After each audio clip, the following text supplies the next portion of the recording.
you can install OONI using the installation link provided in the resources below. Through this demo, you're going to see what it's like to run OONI on OONI desktop, such as on Windows or on macOS. Once you have installed OONI, you will first go through a brief onboarding process, through which we will share some key information regarding what is OONI and some key things that are important to know when running the app. OONI is your app for measuring various forms of internet censorship.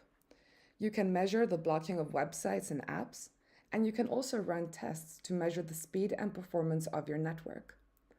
You will first see a screen that looks like this, and to get started, you can click on the Got It button below.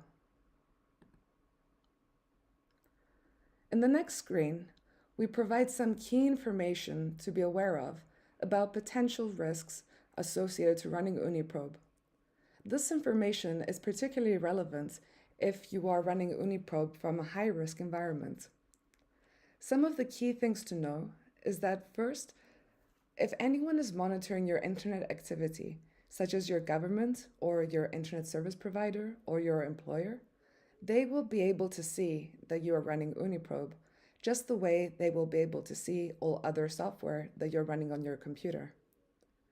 It's also worth remembering that by default, all your OONI test results are automatically published as open data in real time.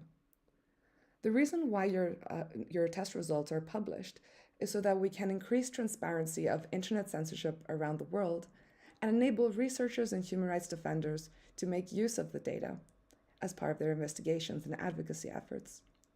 However, such data will include network information. Another thing to be aware of is that by default, OONI tests a broad range of different types of websites, and these might include some websites that might be a bit more provocative to test in certain countries. But in order to minimize potential risk in terms of the types of websites that you test, you can limit your testing to the websites that you feel comfortable with. We'll discuss this a bit further later on in the next demos. If you would like to learn more, we encourage you to click on the Learn More button, where you can read our extensive documentation detailing information about potential risks associated to running OONI. If you agree and would like to run OONI nonetheless, you can do so by clicking on the I Understand button. But in order to get started, we would like to practically acquire your consent with regards to these potential risks. This is why we include a short quiz with 2 questions. The first question is, if someone is monitoring my internet activity, they will see that I am running OONI. Is this true or false? The correct answer is true, because anyone monitoring your internet activity will be able to see that you're running OONI. The second question is, every time I run OONI, the network data I collect will automatically get published. Is this true or false? The correct answer is true, because the default settings are such that when you run OONI, your test results are automatically published. However, if you would like to opt out from having your test results published, you can do so through the settings. Once you have completed the quiz and provided your informed consent, you will then see the screen over here with regards to crash reporting.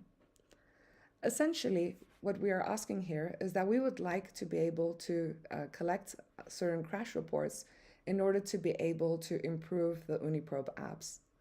This does not include personally identifiable information. It just helps us understand when, why, and how OONI may be crashing or displaying certain bugs. And by submitting crash reports, you can help us identify such bugs and fix and improve the app. If you don't want to submit crash reports, please select No. If, however, you're willing to submit crash reports, in this case, you can select Yes. As a final step, It's worth knowing, again, some of the default settings in the UniProbe app. In general, UniProbe collects the following types of information. On the one hand, we collect the country code, and this is important because it helps us identify from which country a specific test result is coming from.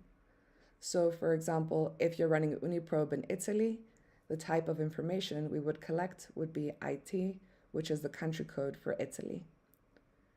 We also collect network information that includes the autonomous system number that helps us identify on which network specifically you're running UniProbe. This is particularly useful because that helps us identify which internet service provider is potentially implementing internet censorship.